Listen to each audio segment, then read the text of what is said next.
don't know if you guys expected us to come back or not, but we're back. And we're excited because, oh shit, I forgot the fucking cupcakes in the fridge.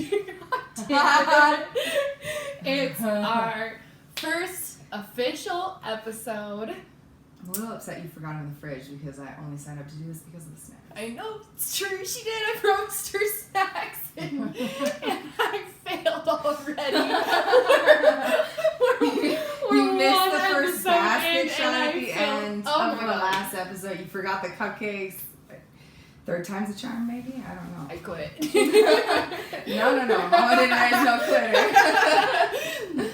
Oh man, well, now that we're talking about it, all I want is cupcakes, so let's get through this. Alright. We can have some inaugural episode cupcakes, and you guys can watch us eat sweets. Smash a cupcake with us.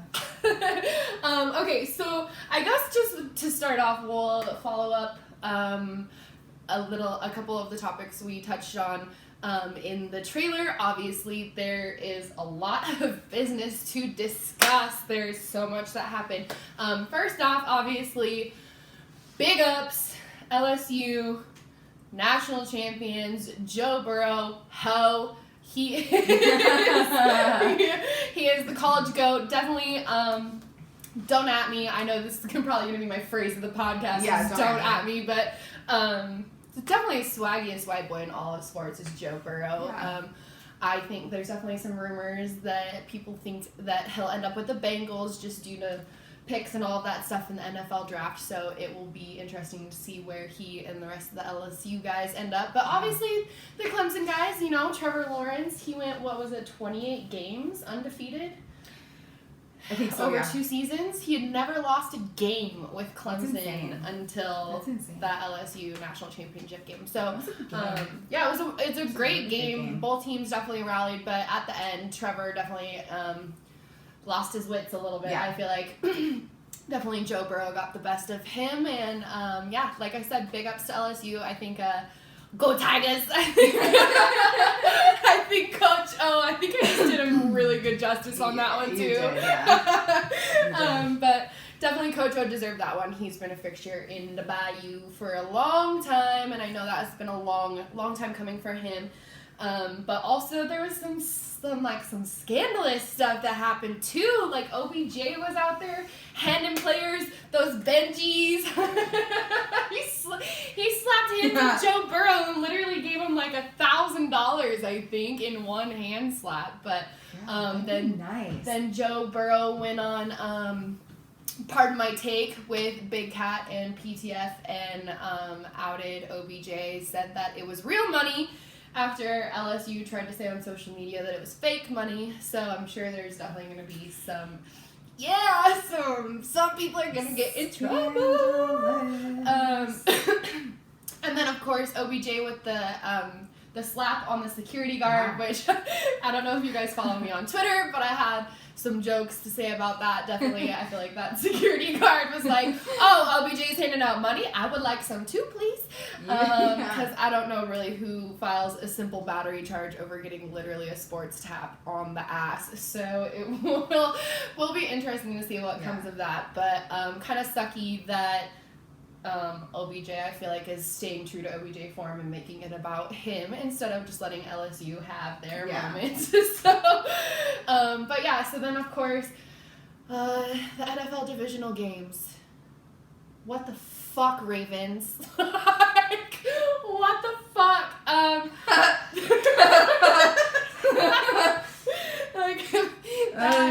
Obviously was another topic in our trailer. We hyped up, obviously, the fact that we agreed on all 4 divisional games, which was definitely us in rare form. We went, 3 for 4? 3 for 4, yeah. This, right? Chiefs won, Packers won, Niners won. And then the Titans won. And the Ravens lost. So, Titans... Derrick Henry, what the fuck? They pull it... Okay. They pulled it out of their ass. Like, They I don't really know did. where it came They from. really did. I was completely flabbergasted. Right time, right place. The whole game, my jaw was on the floor. Oh, I agree. I agree completely. I was not expecting that at all. No way. I don't think a lot of people were expecting that. I really don't think I even know anybody that picked the Titans.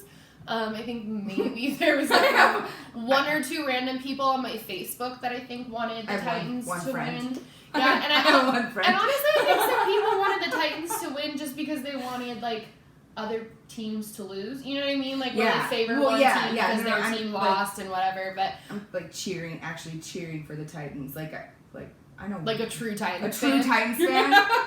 I know one. Oh, and by the way, also I've heard some rumblings and mumblings about some people having problems with the fact that I said tip-off instead of kickoff. And so if that was you and you don't like... I heard a call out. If that was you and you don't like that I said tip-off instead of kickoff, I'll have you know, I'm a basketball girl, and it is always tip-off. It's like how golf people say, when's the tea time? Like, you're gonna go to breakfast with your grandpa that plays golf, and he's like, when's tea time? It's like that with me, okay? It's always tip-off. What time is tip-off? We'll be watching a fucking UFC fight, and I'm like, what time is tip-off? Mm-hmm. There's no tip-off in UFC, but you know what I'm talking about. I mean, so, keep your comments to yourself. But it is a kickoff. Whatever. But also, you have some shout outs. Like, I feel like I need to let you have this one because this is your squad. But NDSU. My the Bison with another championship, dude. Yes. And also, most notably from their squad, obviously, you gotta give the big ups to Trey Lance.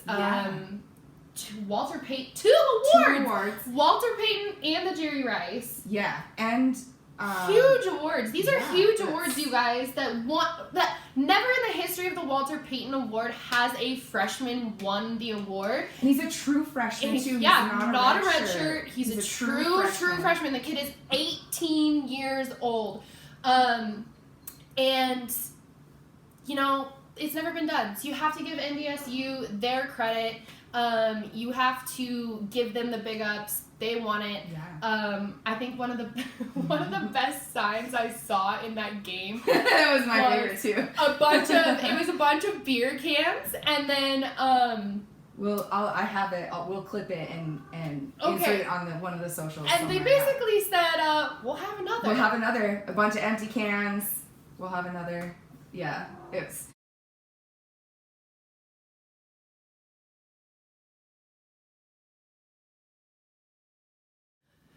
That was the clip, the screenshot of that sign. That was super dope.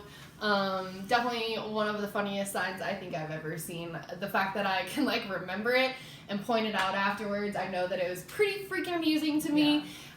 So yeah, gotta love the good old sports signs. Those are always awesome. I love the clever shit that people come up with.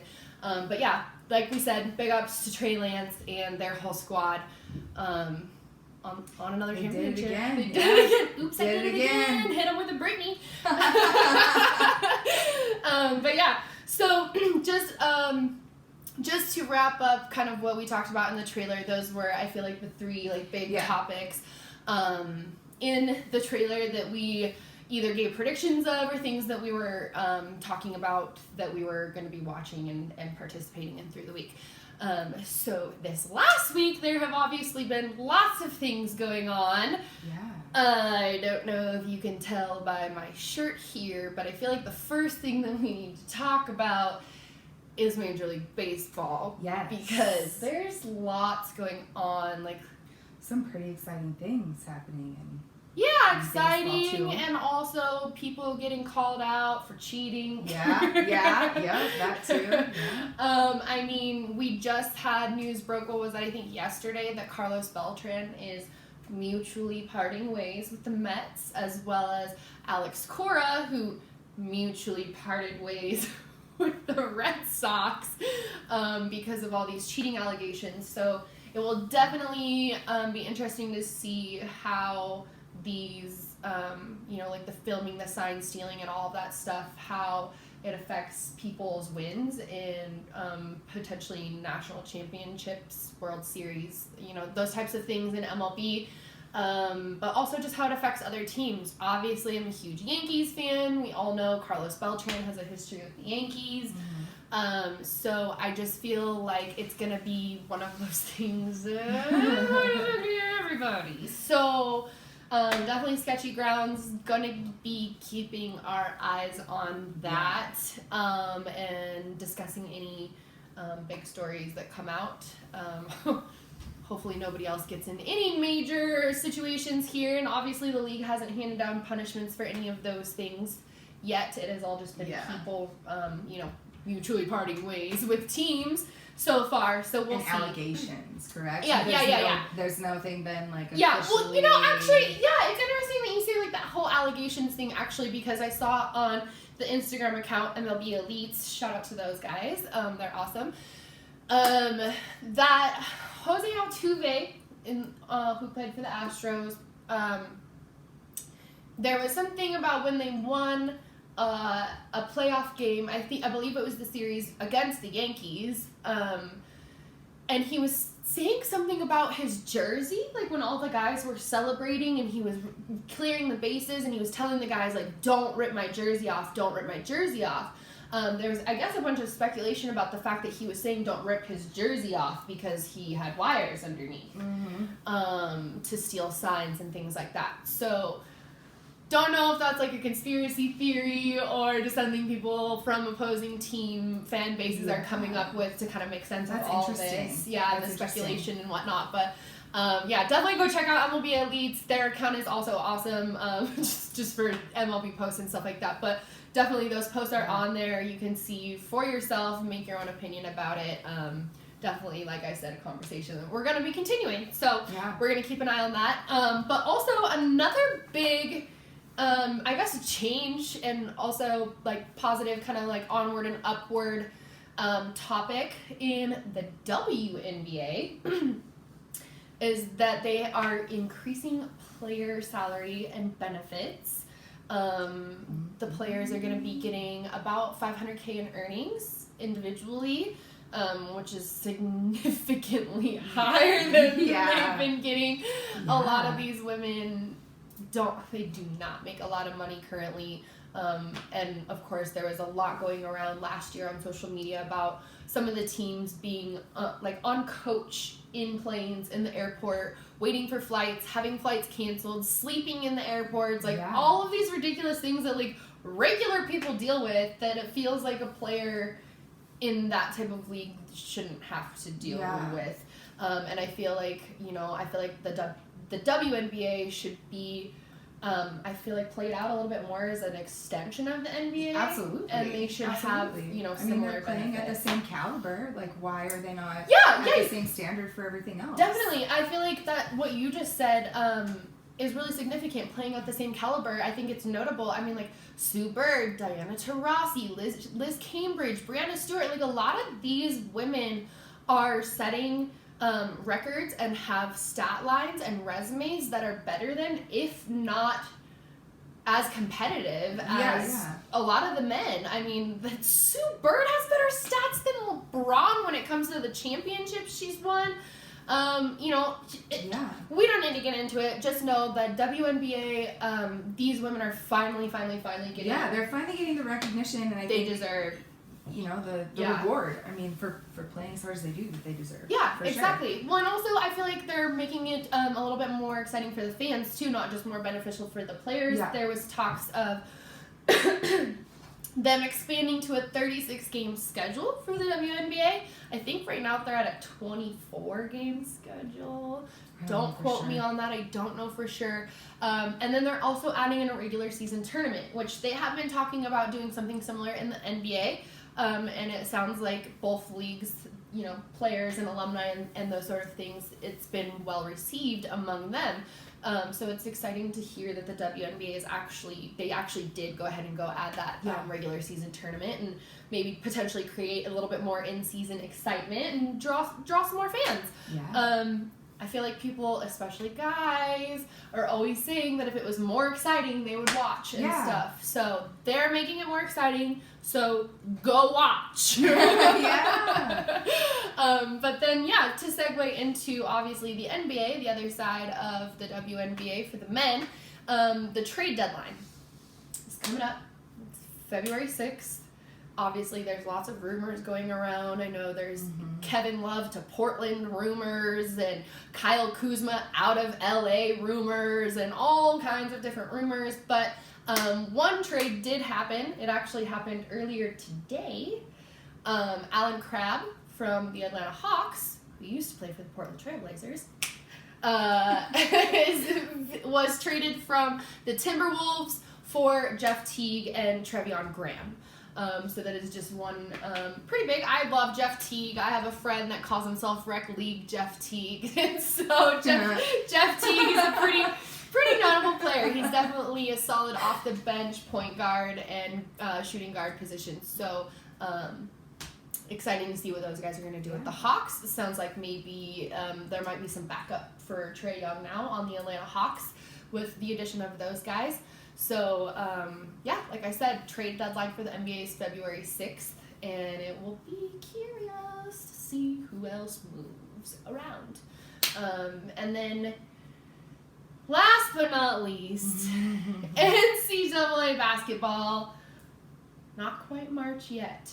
March Madness is not upon us quite yet. Yeah. But there's lots going on. Obviously, my Duke Blue Devils fell to Clemson earlier this week, which I think they only lost by 2 points, but it was still a pretty significant loss. I think Clemson was ranked like number 11 or number 12, maybe even higher. And Duke just let it slip. I don't really know what happened, but at least we're not doing as bad as the North Carolina Tar Heels, because they're not even ranked right now, so I don't want to hear any trash talking from you guys.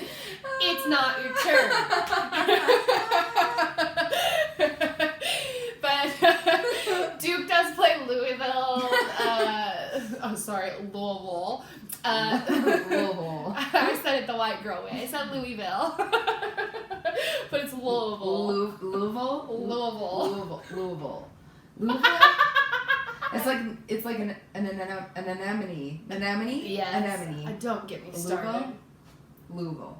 The one that I can't say is the one word that is actually is sort of relevant to what we're talking about. But the one word that gets me every time is statistic. Thank you. Statistic. Why can I say that, but I can't say anemone? Finding Nemo up in here. Anyways, Duke plays Louisville this coming Saturday, and it will be interesting to see if Duke can keep it together. So we will see what goes on with that. Obviously, probably going to be talking about that next episode, so definitely keep that in mind. Also in NCAA basketball, the Oregon women's basketball. Now, this was a stunner because of two things, and I'll get to both of them. But Oregon women's basketball lost to number 18 ranked ASU, and Oregon was ranked 6th when it happened. And then number 8 Oregon State women also lost to ASU, and I just don't know what it is about ASU that makes our Oregon sports teams just crumble. I don't know what it is, but that was definitely surprising that ASU was able to take both of those. But then Oregon State's men's basketball team surprised Arizona, University of Arizona Wildcats. So definitely curious to see how the Pac-12 always has these topsy-turvy games where you think one of them is going to be way better than the other, but then somebody comes in and upsets somebody. Yeah. I feel like we see it all the time in the Pac-12. So I feel like that's just part of being a long-suffering Oregon fan, is having these games where all of a sudden you're like, what the hell happened?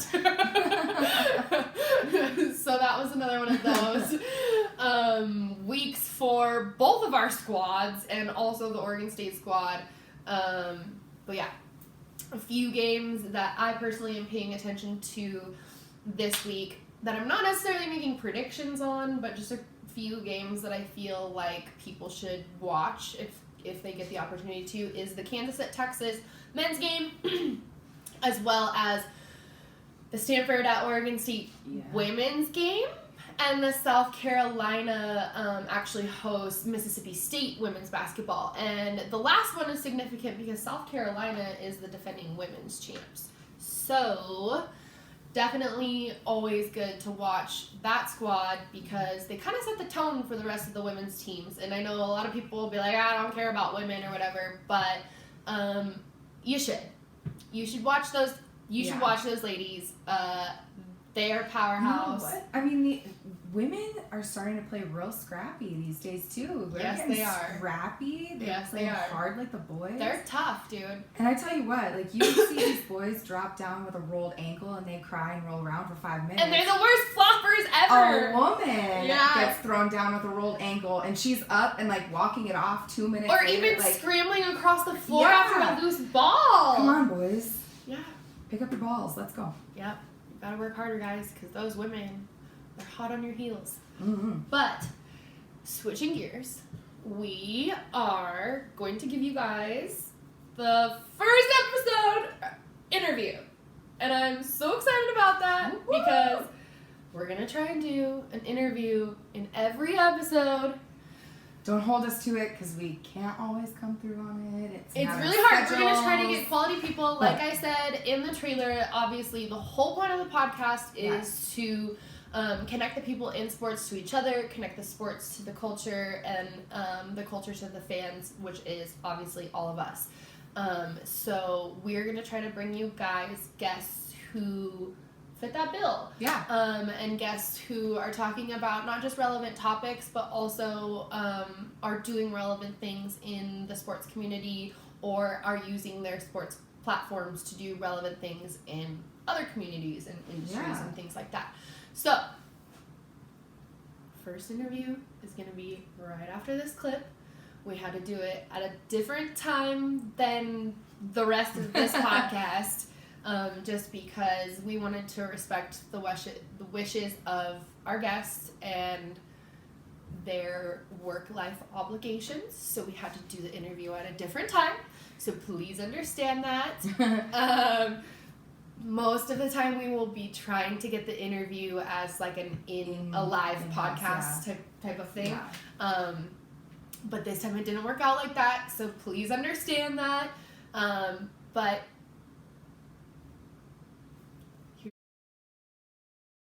well, we have our first interview guest. This is Anna Symonds. Obviously, you guys can see her on the video feed, but if you guys are listening on the podcast, here she is. Hi, thanks for having me. Yes, of course. Thank you for being on. Definitely very exciting for me to have on not only a female athlete, but a female athlete who is involved with cannabis advocacy for our first episode. So I'm really excited to have you here. And I'm just going to talk about a little bit of some of your highlights that I found while I was researching you. Obviously, you are a USA Rugby Division I national champion, a Sydney Premier champion, also rugby.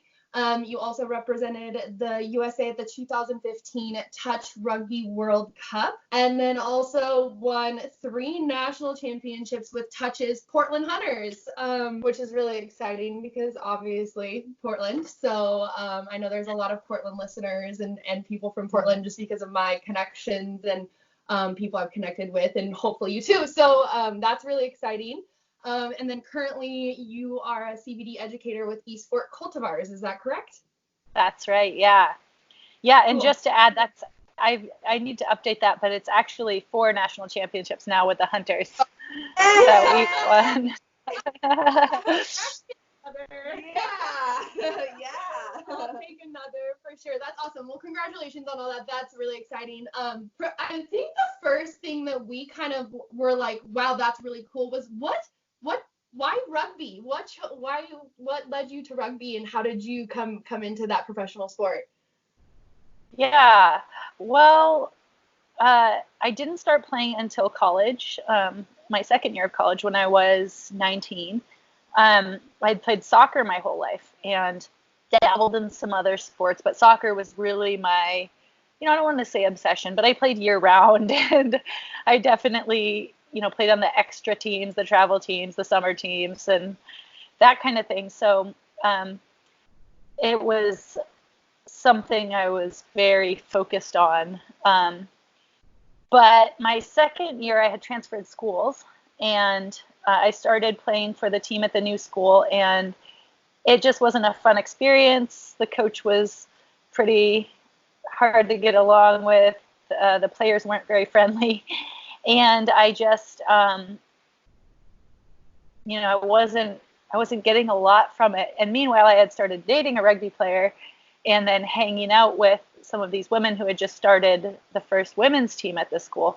And they were so much fun. They were so cool. They were like, hey, we're going to go sledding, and then we're going to go get this giant cookie sundae dessert and grab a beer. Do you want to come? They were just like fun. And so I was like, yeah, I want to do that, and so we went sledding and we practiced some tackling for fun, just, in the snow, which provides kind of a nice soft landing. And I loved it. I was kind of hooked, and I was like, okay, you know what? I think I'm just going to play rugby.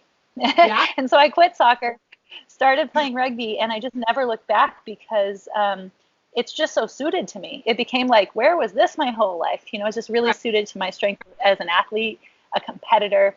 And the way the game works is that it's very physically challenging, and it also offers a lot of mental challenge as well, and kind of a creative outlet to express yourself. So it's really kind of the whole package for me as an athlete. And so once I experienced that, I was just in love, and that continued on, That's awesome. After college, I kept going. I found a women's club, and, and then when the Premier League was formed about 11, 12 years ago, we joined that, and we have been part of advancing women's rugby in the U.S. And so, or in rugby as a sport overall, right? Because it's really big in other countries around the world, but more emerging here in the States.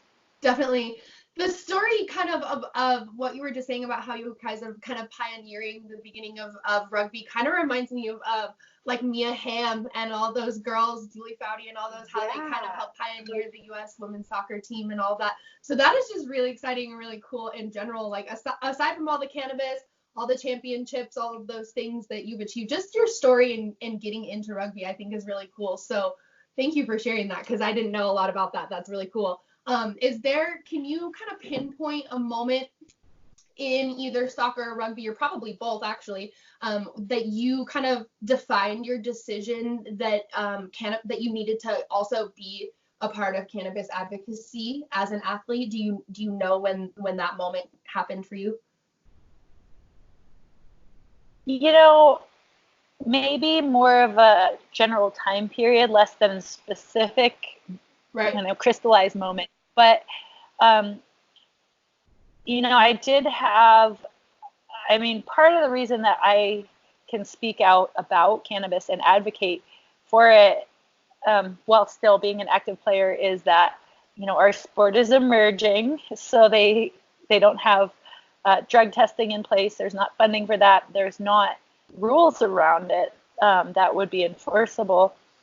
And also because I've sort of reached the point in my career where realistically I'm in the twilight phase where I can keep playing for more years, and still competing at a good level. But given my age in this sport, it's just realistic to point out that it gets harder and harder every year to keep performing at the same level, as you age in these really physical contact sports. But so when I think around 2017, kind of late in 2017, I had sort of come to understand and accept that I wasn't going to be considered anymore for national team stuff, that I would not be in serious contention because of my age. It just, for me, I wouldn't be able to make a run at it. That's not to say that nobody could, but with the experience I had and with my individual situation, it just wasn't a reality. And so that's kind of a tough thing when you, as an athlete, you come to that, you're like, okay, so some opportunities are just not, they're beyond my control, and they're just not going to be open to me anymore in my life. Kind of ouch. But at the same time, one door closes, another one opens, and other opportunities are there, like, okay, well, now I have nothing to lose. No one can stop me or hold it over me, or threaten me or force me to not speak the truth about cannabis, about the science. And so at that point, in the fall of 2017, I was starting public advocacy as an educator for East Fork. And I remember attending a talk by Marvin Washington at the Cannabis Science Conference that fall here in Portland, and Marvin and Jim McMahon, so two former NFL players, and they mentioned this organization. They were part of Athletes for Care that did, athletes advocating for cannabis rights and research and education. And so I talked to him afterwards and I said, I'm not famous like you guys, but I'm an athlete, how can I help? How can I support and be involved? And he laughed and he said, you don't have to be famous, get in touch with us here, reach out and we'll plug you in. So I did that. And so it's been a couple years that I've been involved with Athletes for Care, and it's been awesome. It's an organization that keeps growing, that has a lot of passionate and committed members from numerous different sports, who are originally from numerous different countries, competing in all these different leagues, even the Olympics, and really, so a really broadly represented spectrum of the athletic world. Yeah. So yeah. Definitely. So when you're involved with Athletes for Care, did that kind of help your transition and like the realization of, all right, like I think I'm getting to the age where, like you were saying, the national contention isn't really on the plate anymore? Did it help kind of, I mean, I can imagine the hurt that is. I know that, like, I've stopped a sport before, and yeah, definitely, like kind of something else to redirect your attention to, as far as like accepting that, your off season is a little bit longer now as far as rugby goes if you're not in the national championship, things like that. Yeah. To be honest, I'm still kind of dealing with that. It's a big thing for athletes when you stop competing in your sport at the highest level, or really, for some people, that's kind of the only thing. Take someone who played in the NFL. Okay, well, I guess maybe they could look for like a minor league or alternate league. But really, for most people, once you've reached a certain level that you've played at, it's really hard to take a step back and have a different experience. So, well, it's so much of your identity being an athlete, and it's your social circle, and it's your focus and your life energy and all these things. And so, so I'm still playing. I'm still very actively playing and doing well, but at the same time, I know that's coming with my mind, and I could feel it as well in my emotions. And I'm trying to prepare myself, and kind of take some steps towards like softening that transition. And some of it has been that pivot to seeing the other silver linings of that inevitability. And I can't control it, so I might as well embrace it. Right? Yeah. So when the final moment comes, whenever that is, I've played my last game, and sometimes you don't know that at the time, right? But so it's just kind of like savoring every moment that's left, that I do get, every opportunity and every experience, and knowing I want to go out on a high note. No pun intended, but. But we're here for the fun. We're here for the fun. obviously, like I said earlier, I did a lot of research to try and, pinpoint some good questions and obviously, highlight things about you in your cannabis career and your athletic career. But the one thing I did notice is that you have done a lot of interviews and articles about not just your cannabis advocacy, but the stigma and the regulations that revolve around CBD and cannabis and hemp and all the all-encompassing cannabinoids, I guess. So can you tell us one or a couple that have been like the most meaningful or most significant for you as far as being involved in or being asked to be part of? Wow. Yeah. Well, there's a lot of them. Definitely. Is there one big publication or person or website or brand or anybody that's come to you and you've been like, yes, I have to take this opportunity? Well, I feel that about most of them because it's, it's that way to, if I get an opportunity to set the record straight on the facts about cannabis, the scientific facts and the historical facts, then I'm always pretty psyched for that.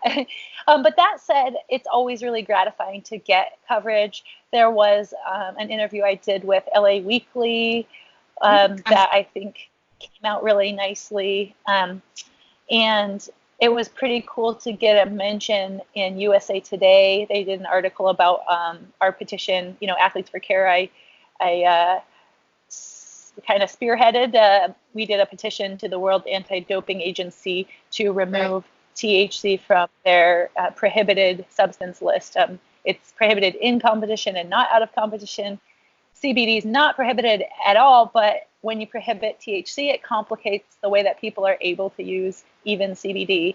Not to mention the fact that there's no reason for cannabis or THC and cannabis in general to be prohibited. So getting some awareness around that and using that as an action to see it in a national publication like that, a mainstream publication, was an exciting moment as well.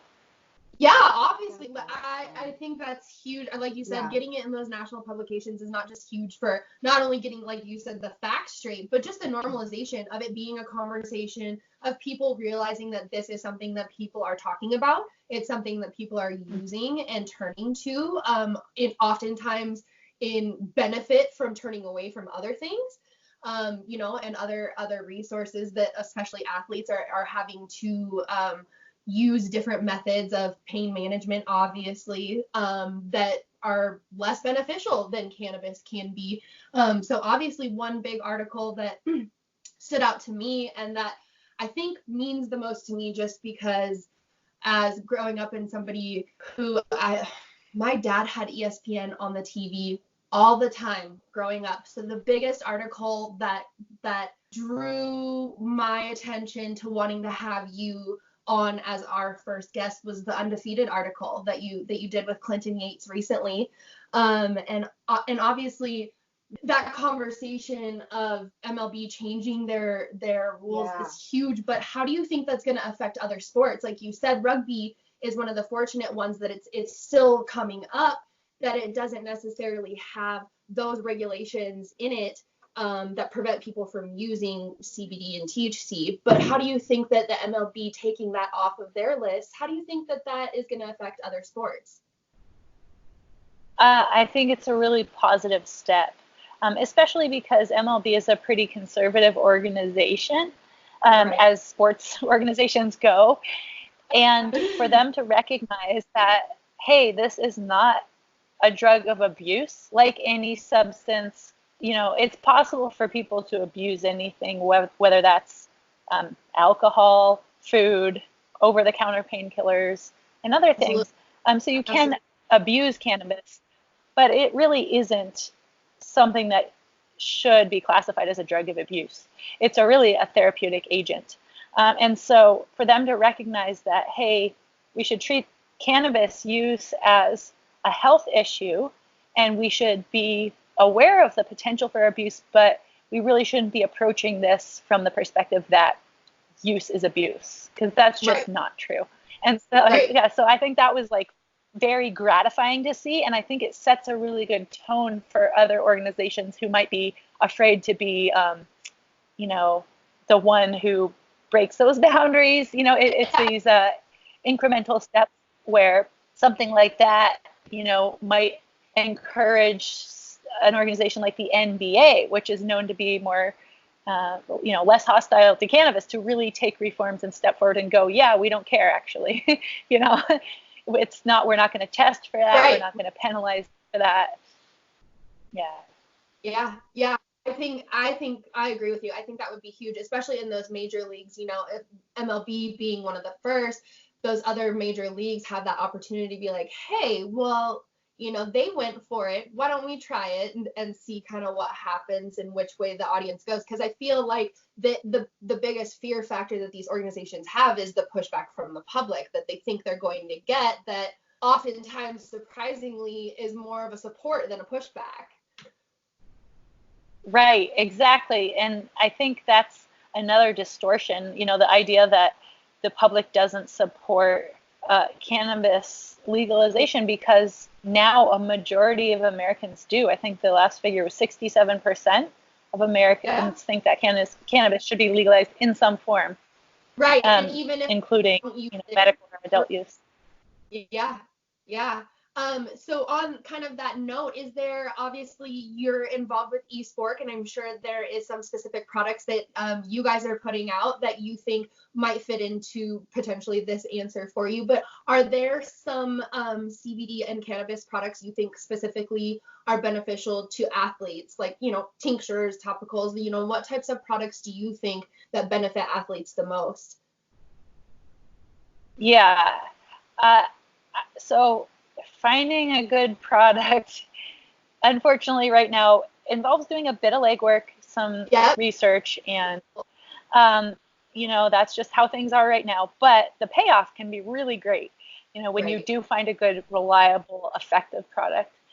So first, I would encourage people to, generally speaking, you're going to look for a reputable company producing the product. A shortcut for that, you can look for certifications. eSport is Sun and Earth certified, which is a new certification that covers not only environmental responsibility, but also social responsibility and community involvement. So that's a very high level standard. But if you're looking for something on the hemp CBD side, USDA organic is kind of a baseline requirement for me for certifications. We have the ability for hemp farms to be certified organic, so why would I not seek out products that are? That's knowing what I know about pesticides and how they affect the nervous system. I want organic, and so you can look for certifications. You also need to take a look at things like formulation and extraction method and other ingredients or additives. So really, you're going to look at things like what consumption method fits the best into your needs and addressing what you'd like to address. And that can be a variety of methods altogether. But I really like, I still like the smoke flower therapeutically. I think it's a very reliable traditional method of consumption. And there is actually research indicating that smoking cannabis does not cause the same carcinogenic effects that smoking nicotine products does. So thank you on that. I a lot more knew that. It's a very, very uncommon fact, and I wish a lot more people knew that. Yeah. And so, when we do these athlete panels, there will be, it's almost always, I would say that I very rarely, I don't think I've ever heard one of our professional athletes sit up there on the panel. People usually ask, well, what's your favorite method? Smoking flower, smoking flower, smoking flower, smoking flower.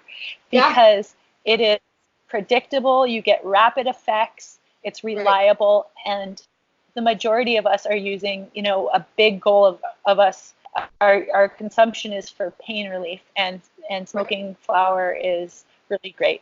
So that only works though if you're in an adult use state or you have a medical card in a medical state. So it's not always an option for everyone. But you you can look for craft hemp flower to smoke, which essentially means it's the same cannabis, it's just bred to have low enough THC to be sold as hemp. So it's very resinous and potent in CBD, but the THC is really low. But I also love methods like I really love capsules because they're so convenient to travel with, and it's just what the dose is, and you can just go, oh, okay, 25 milligrams, 50, 75, 100. You can just really easily add that to your regimen. Yeah. We have a great partnership with Gaia Herbs, who they're a really respected supplement and botanical medicine producer, and I love their hemp capsules that they've just put out. We also at Eastwork do a hemp extracted CBD drops, which is a water suspendable solution and vegetable glycerin. And what I like about that is it easily mixes into any beverage. It doesn't float on the top like the oils. And it has a little natural sweetness from the vegetable glycerin, but there's no added sugars. And the potency is pretty solid. It's full spectrum, meaning you get the full range of components from or I guess I should say maybe broad spectrum, because low enough THC to qualify as hemp, right? But you're still getting the array of chemical goodies that are beneficial from the plant. Awesome.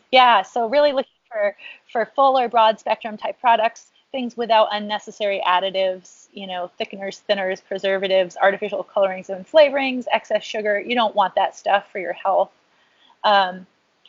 Earlier, potency. How important is testing, not just for potency, but also, pesticides and other things like that? How important is testing, and how much attention should somebody pay to testing on a label if they're buying a product for the first time?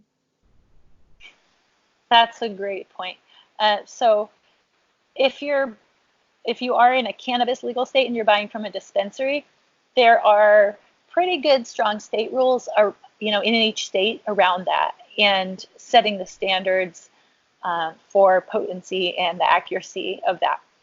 But if you're buying a hemp-derived product outside of the dispensary system, there aren't rules and regulations right now. And the FDA has some general guidance, and really what they're saying is you shouldn't be selling CBD at all because it's a drug. Yeah. But they also recognize they can't put the genie back in the bottle for that whole industry. But what we find is that potencies are often wrong, and there are frequently contaminants in some of these products. Things like synthetic cannabinoids even, which can be dangerous to your health. Other pesticide residues, heavy metals, and THC in products that say they don't have detectable THC, which could be a problem for some people. So it's a hard spot, because one of the refrains of educators has been look for test results from an accredited third-party lab. But not all labs are created equal, and unfortunately there are labs out there who have been caught falsifying results. I just read an article showing they tested a bunch of CBD waters, which is not a product I recommend, by the way. And they found zero CBD. And they also found that the lab that had certified all these products was a dubious one that had been caught with some very sketchy results, and really shouldn't be operating, sort of a pay-to-play thing. And so it's hard. You don't want to just go with like a name that just because something's a national name or they have fancy packaging or a high price doesn't mean that it's a good product. And likewise, though, the cheapest ones probably aren't good either. You definitely don't just want to go randomly Googling or searching on Amazon and buying CBD products from those places. You really want to identify a source that seems credible, seems to be, to have integrity, and to really practice what they preach in terms of values. Otherwise, you're not getting what you paid for, best case scenario, if there's, really not the CBD in the product, and or THC. Worst case scenario, you're consuming something that's actually bad for you if it has any of those contamination issues. Yeah, definitely. Well, I think those are all great points. I know yourself, myself, I know there's a bunch of people out there in the sports world, the athletic world. I do bodybuilding competitions and things like that. And just like rugby, I feel like in bodybuilding, the cannabis and it's kind of picking up momentum now where more and more people are using it, more and more people are asking about it. And I've been one of those ones who's just been totally unashamed and uninhibited about my use and my advocacy for it for years now, for almost probably a decade or more. And I am constantly questions by people asking, how do you do this high and what do you do and how do you implement and all of those things. So I just feel like having more people and obviously more women out there who are amongst those voices is just more beneficial for not only the sports world, but the cannabis world too. It's definitely one of those things that has been played out to be way more harmful than it actually is. Like you touched on, the carcinogens and smoke inhalation has kind of been a huge myth. So we're actively working to kind of combat those things and bat them down and make the industry as good as we know it to be. So I just really appreciate you coming on and taking the time to talk about that today, because it's something that's meant a lot to me. And I know that it's something that means a lot to a lot of athletes. Obviously, there's a lot of you that make up Athletes for Care. So I just want to, bring some light to that and kind of give you guys the kudos you deserve for being out there and talking about the things that deserve to be talked about. So just real quick in closing, I know we didn't really touch too much on your MMA career, but I know you do a little bit of MMA on the side as well. And with the big fight coming up this weekend, we thought it would be kind of fun to get your predictions. So if it's not something that you're totally serious about, that's okay. Just play along and let us know who you think is gonna come out on top. First one is the Holm versus Pennington fight. Who do you think is going to win that one? Obviously, Holly Holm is a great kickboxer. Pennington has an amazing mat game with her wrestling skills and stuff like that. So who do you think / who would you like to see? And obviously, you don't have to, pick favorites or anything like that. This is just for fun. Oh, yeah, of course. Yeah. First, I respect both of those fighters tremendously. They both have really distinguished careers, which is what makes it a fun matchup.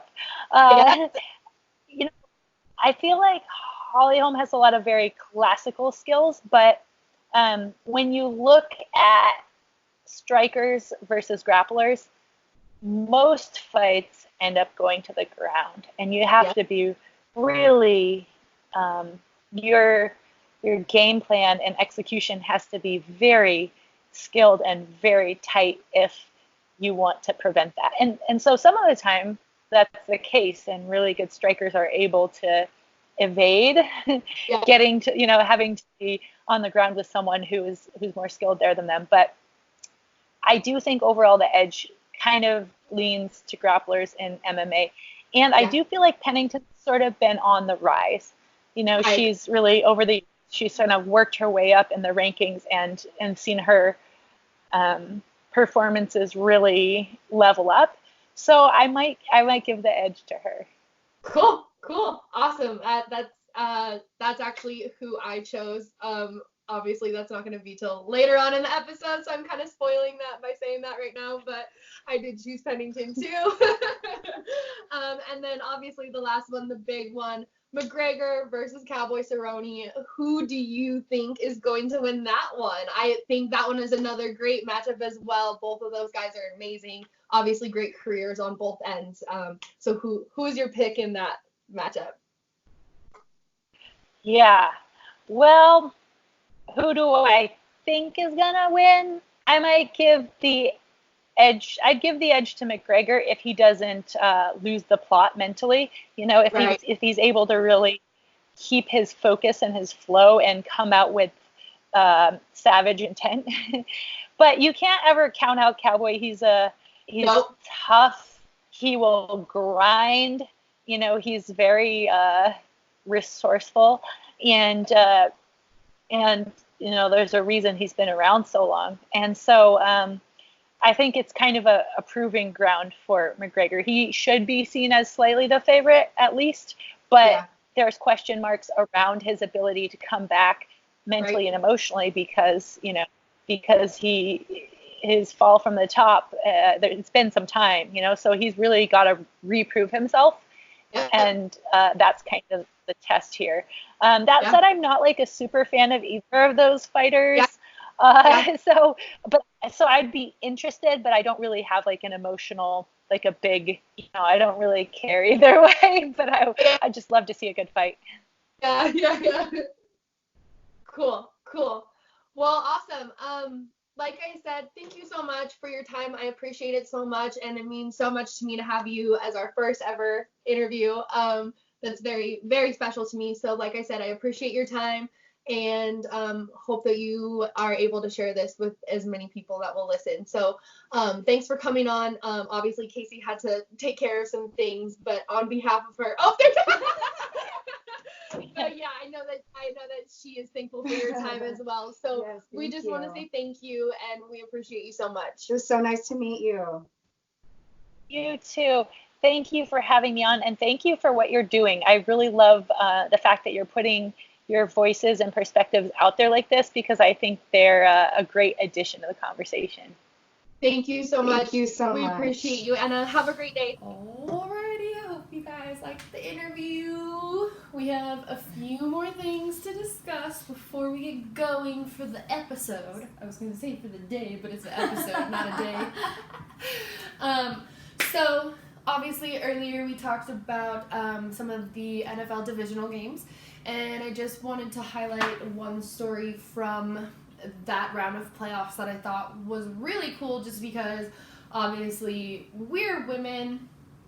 I think some of the people know how much I care about not only the role but the influence of women in sports, and just how much they're included, and they're also picked for their talents and not for their features.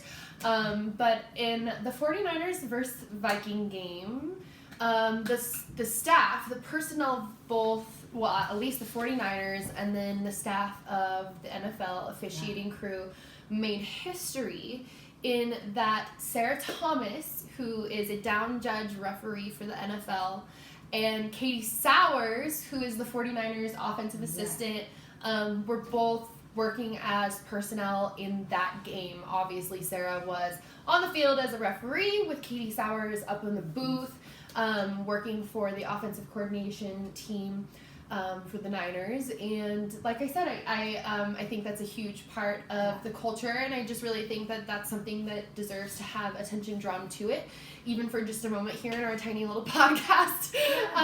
But I just really think that those ladies deserve recognition. Obviously, Katie Sowers was given a pretty big, important documentary on just her journey, and she's always wanted to do that, and I can totally relate to that. I mean, sports and loving sports has been a part of my life since I was a little girl, just like her. So it gives me chills, it gives me goosebumps.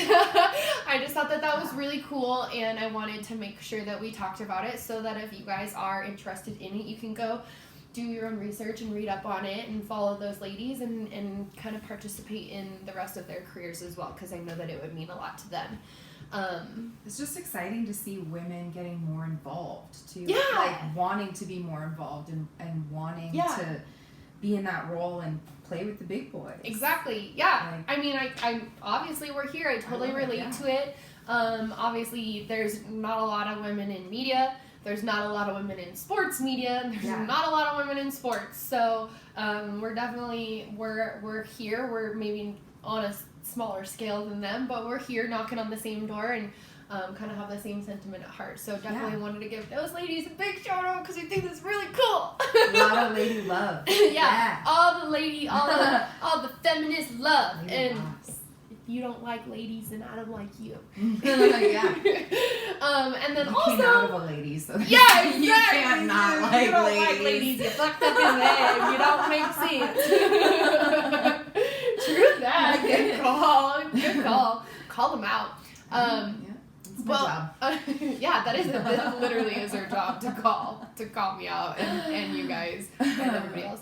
But then another cool story that I came across on social media that I don't think it really got any traction in the media, but it was just something that I kind of saw floating around social media. But there was this little couple. They are definitely older. I think they're retired. They're so cute. Oh. They're so cute. I'll try and see. You might see like a screenshot or something like right here.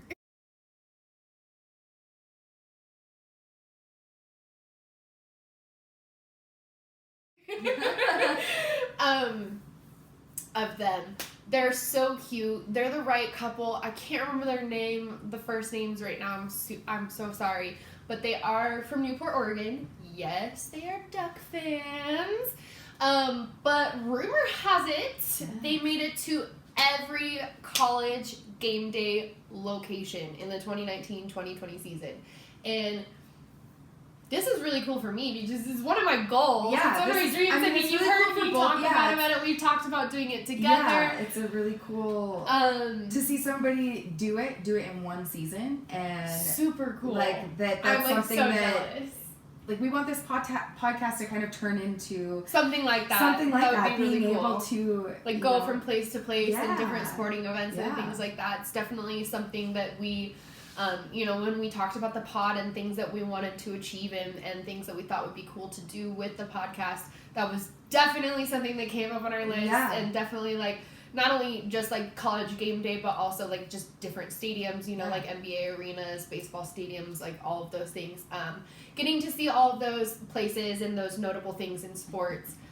So shout out to that couple because that's super cool. That's so cool to do like in your retirement. They're to just retired decide that that's what you're gonna do. Go to game day and go hang out with Kirk and Lou and Reese and Pollack. Like I would just love. Oh, I love it. I love that. Can you guys adopt me? Can you be my grandparents? Take us with you. We're good for some laughs at least. Yeah. So. Take us with you next time. Next season, let's start a caravan and go to all the college game days together. Because that would be done. Crowdfund it. I would love to see Maria Taylor. Honestly, I think Maria Taylor from ESPN holds it down. And also to hear like a Tom Rinaldi like Saturday morning game day story and just be like bawling there in person from a Tom Rinaldi story, I think would be absolutely unmatched as far as like life experiences goes. So, I don't know, judge me cry for every day, why not cry in public? Yeah, exactly. I don't know, he gets me crying every Saturday morning right here in the living room. That's why I can't watch it with the volume all the way up and hear the whole story. Because every Saturday, you guys, I'm telling you. If you follow me on Twitter, you know, because I talk about it. I'm like sitting here like bawling my eyes out, blubbering like Tom Rinaldi does it again. Yeah. Sitting here bawling. Yeah. But I mean, especially when they had when Tom Rinaldi did all his stories about Tyler Trent, the student from Purdue who battled brain cancer, and they had the boiler up thing, and he was a big part of the football team and helping their camaraderie. Oh my gosh, every time. So yeah, again, like I said, being a college game day just for one would be super dope. So the fact that I want them to go back to NDSU for college game day, and I really want to make it to one that is back home in Fargo. So listeners, help us make it happen. At college game day, NDSU. I mean, they've been there a few times. It's one of their favorite locations. Do it again. It's always a show up. So. Maybe college game day could come to the Oregon game when we host NDSU. Yeah. How about that game day? How about that game day? That's a good game day. Yeah. That'd be a dope game Somebody day. send this to Herb Street and get us on the schedule. Yes. Yeah. While you're at it, can you get us field tickets too? Media passes? Maybe. I don't know. Just a question. Sneak that right on the table there. It's in the fine print. If you didn't read it, it's in the fine print. But anyways, speaking of podcasts, not just our own podcast, but another podcast, CJ McCollum, obviously from the Blazers, has his pull-up pod. And another topic, the last topic that we're just going to talk about that's been going around the culture of sports and things like that is the All-Star game. Yeah. Obviously, we discussed it in the trailer. You guys have probably seen one, if not both, of my NBA All-Star videos that I did on my personal pages. But CJ McCollum on Pull Up Podcast with Jordan Schultz, his co-host, was talking about the idea of a one-on-one challenge where players can basically like call each other out, where, you know, James Harden would be like, LeBron, I want to play you one-on-one during All-Star weekend. Yes. I fully would agree with this. I fully support it. I might even watch that without the popcorn. Oh, fully upgrade to pizza and beer all the way. I mean, no, like I'm saying, you might not even have to provide snacks to get me to watch. Oh, gotcha. She's saying I don't need to bribe her in order for. Okay, gotcha. And it's not that you have to bribe me every time to watch the sports. Thank God. Don't lie to the people. You're going to give away our secrets. No. It's just to like get me to come out of the house. They're like, this is a fraud. She just pays the girl to watch the show. No, she pays me in snacks. Don't get it twisted. It's not real money. It's not LSU OBJ money. No. There's no scandal going on here. I just wouldn't require snacks to leave the house for that one. Gotcha. Okay. So, that being said, I fully support this. I think CJ was even talking about the idea where Dame was saying, like, you can call somebody out, which I don't know if that's how CJ originally meant it when he was talking about the idea of it. I don't know the details of what they proposed or what, you know, their idea was of how it would actually go down if they did it. But I think that the idea of a one-on-one players challenge during the All-Star game or All-Star weekend, I think that would be really cool. Yeah. So, hopefully the NBA does something with that, because that would be a very sweet addition, obviously, to All-Star Weekend. So, we'll see what comes of that. But those were kind of all the things that I think so. I think took note of the week. Obviously, if you guys see sports stories that you think are notable or relevant or significant or have to do with a bigger story in some way, hit our DMs. Yeah, send it to us. I mean, definitely, we're always looking for ideas of things to talk about on the podcast, but also we want to know more about what's going on in sports just for our own personal interests. And what you want to hear us touch on. What do you want to hear us talk about? Exactly. We obviously love NDSU, love Oregon, love the Blazers. She's kind of like an adopted Oregon fan when she's not rooting for NDSU. Yeah, she roots for the Ducks. I have coerced her. I have groomed her. I passed grooming school? She passed grooming school. I passed grooming school, y'all. She's an official Duck fan. All right. Woo-hoo.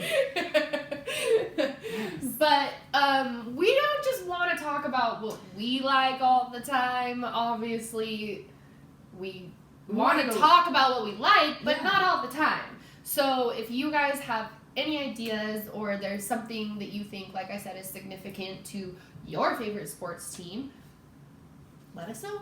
And we'll probably talk about it on the podcast because we like you guys. But just to close it out, we are going to do some predictions. Yes. So, episode 1, first official episode, predictions. We're going to start it off real simple, and you guys are probably going to be like, why the hell are you making predictions for this game? This is so stupid and irrelevant. But I feel like, just to keep it interesting,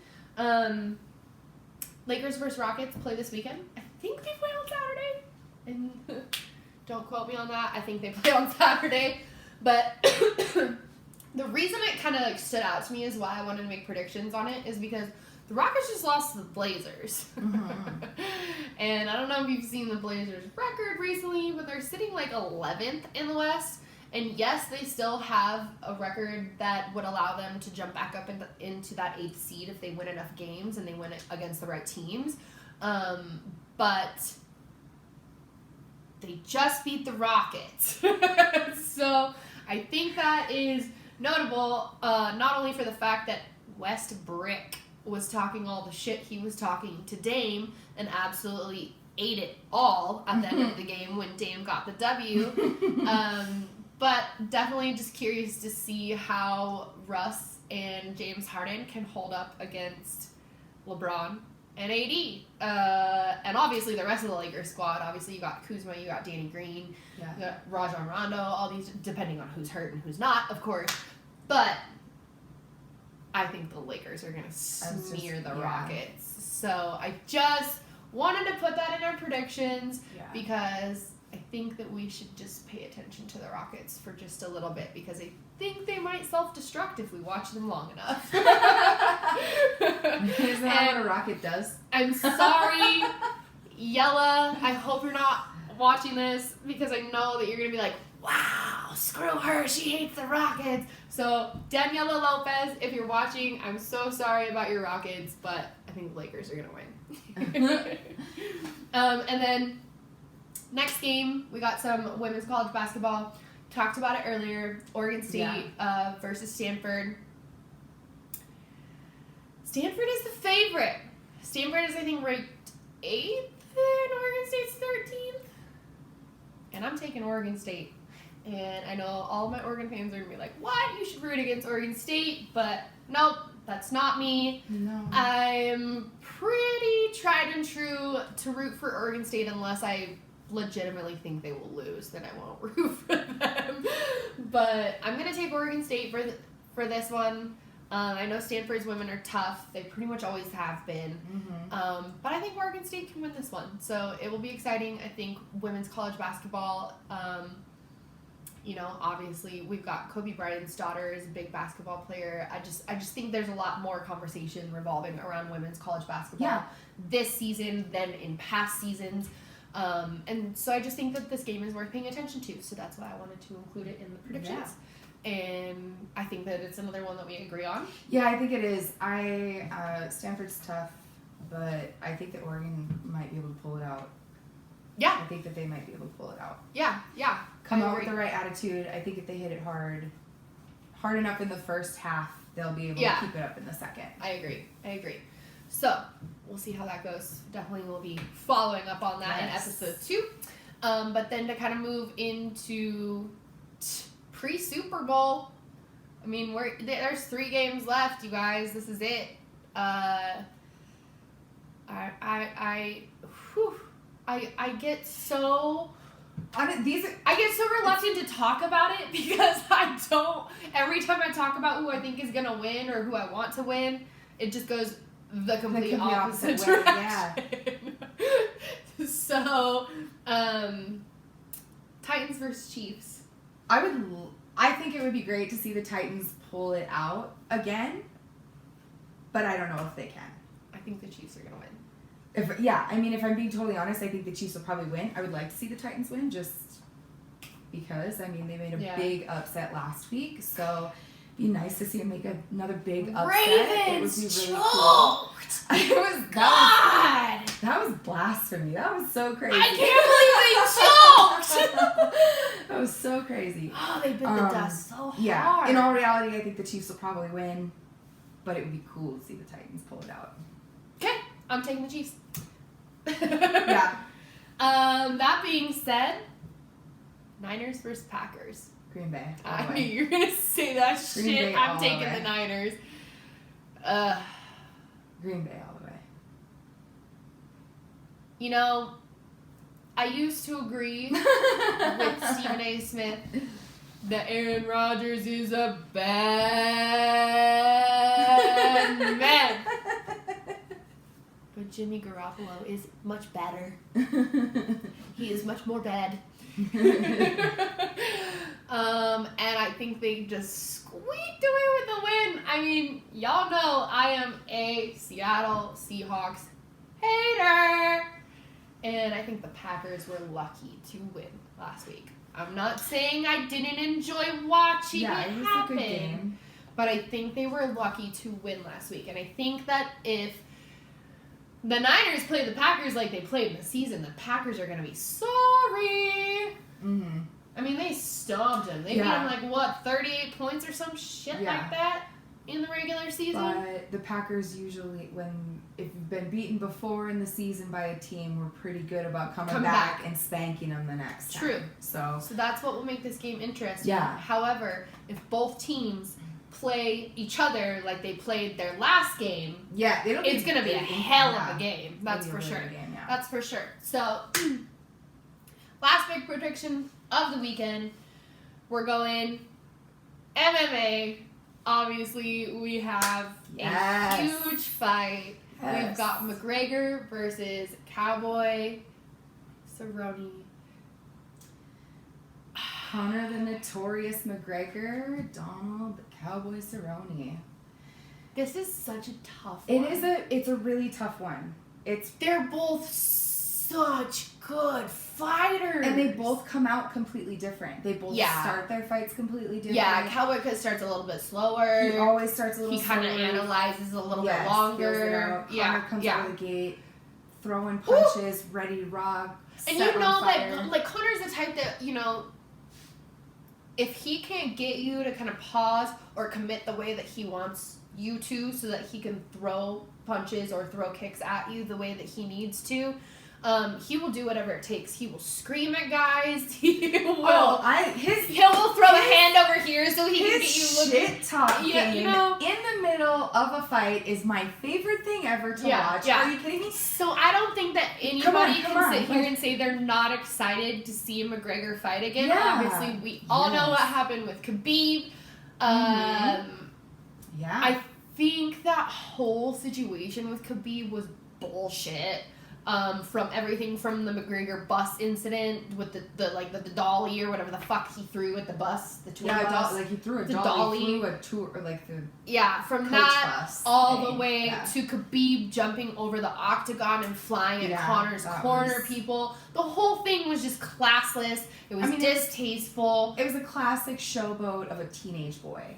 Totally, and their fight was great, but I literally remember watching Khabib win and being like, no, what happened? Yeah. And then seeing him jump up on the octagon and being no, dude, you just won! Like, why are you doing What are you this? doing? Yes. Oh my god, yes. And I think, honestly, that if Khabib would have handled that like a true champion, I feel like the MMA world and the sports world in general would have just had so much more respect for him.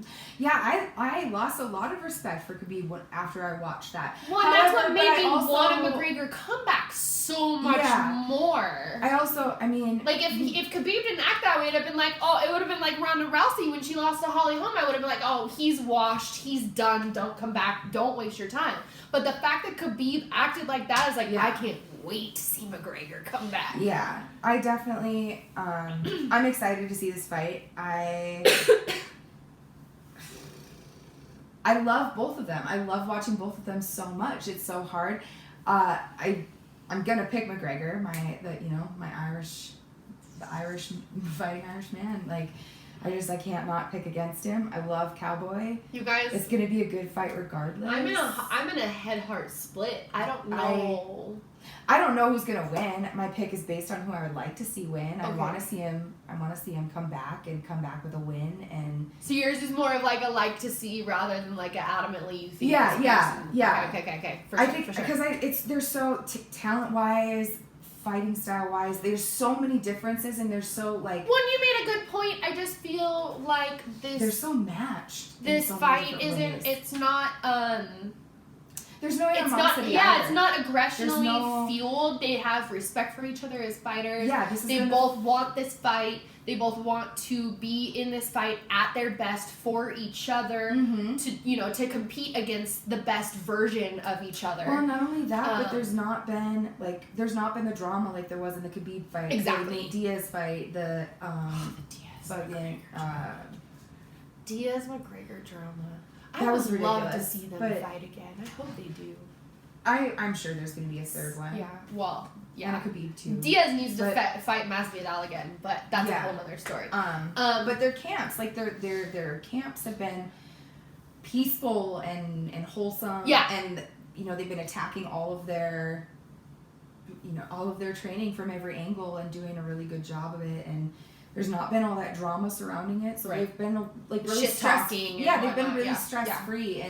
And the interviews that I watched earlier this week, they're both feeling really, really good. Yep. Connor hasn't been drinking for like 5 months now. Can you believe 6 the months or Irishman something? hasn't drank for yeah. like 5 months? Who owns his own whiskey line? So that's incredible. That's chief points right there. I don't know a lot of people that could say that. But they he were able to do looked that. in the interview. He looked really healthy, better than I had seen him. I agree with that. In a couple he of years. looked astoundingly healthy. I would really agree good. with that. But so did Cowboy. Ooh. You guys, they both look so good. my head says Cowboy and my heart says. I know it's a hard pull. How about we? I want to hear, who do you think, Raquel Pennington and Holly Holm? Oh, Pennington for sure. I know we talked about it briefly. Yeah, briefly. We talked about the stand-up game and those types of elements as far as, Holly Holm's kickboxing skills and Pennington's all-around game, especially her floor game. I don't know, man. I just think that sometimes I think that Holly Holm is a fluke in the UFC, and I see the smile on your face, and I'm like, I know. No, I know. No, you're not. You don't have to tread lightly. lightly for me because, I respect her. I think she is a phenomenal fighter. I think that her kickboxing game and her boxing game, her handwork and everything, is really, really great. Yeah. I'm not saying she doesn't belong, but I am saying I think that she needs to work a little bit more on her judo or jiu-jitsu or, her ground game for sure. Right, the all-around MMA aspects of it. I agree. Definitely. But I wouldn't want to cross her. I don't want to put a ring with her. I wouldn't get caught in a dark alley with Holly Holm. Hell no. I'll pay her to teach me. Yeah, exactly. So, I don't know. I guess if I have to lay out a for sure prediction, for McGregor and Cowboy, I think I'm going to take McGregor also. I think I would be so disappointed and sad if I picked Cowboy and then McGregor won. I would be like, why am I so dumb? Yeah. I think I'm gonna go McGregor. I'm gonna go Raquel. Yeah, so Pennington and McGregor. I think I'm also gonna pick Pettis. Yeah, Pettis. Yeah, for sure. I agree with you Pettis. on that. I couldn't pick against Pettis, I don't think. No. I don't think I could pick against Pettis. Your girls team Pettis all the way. Yeah. Pettis, you hear that? My girl likes you. Oh, he's married. His wife is beautiful. Oh, yeah, that's right. Girlfriend. Hey, I don't know. Speaking of married, you mentioned somebody last week. Jimmy Graham. Tell the people what you found out. No noted wife or girlfriend on record. So. Jimmy, I'm single. Who's got the Jimmy Graham hookup? New man on the Green Bay Packers. Yeah. He was just signed in 2018, so. Jimmy. Yeah. Hit the DMs. Yeah. That'd be He nice. won't. No. It's fun to think about. You encourage me to do a little bit of stalking, so. I have a present for you. You have a present? It's our first episode cupcakes, and she wanted snacks, so I got her snacks. Can I eat this right now? You can eat it now. Oh, fine. Oh, wait. You can eat it now. I'm gonna sign off. Kobe! Oh, that is good. I can't get it open. You need help? Nope, I got it.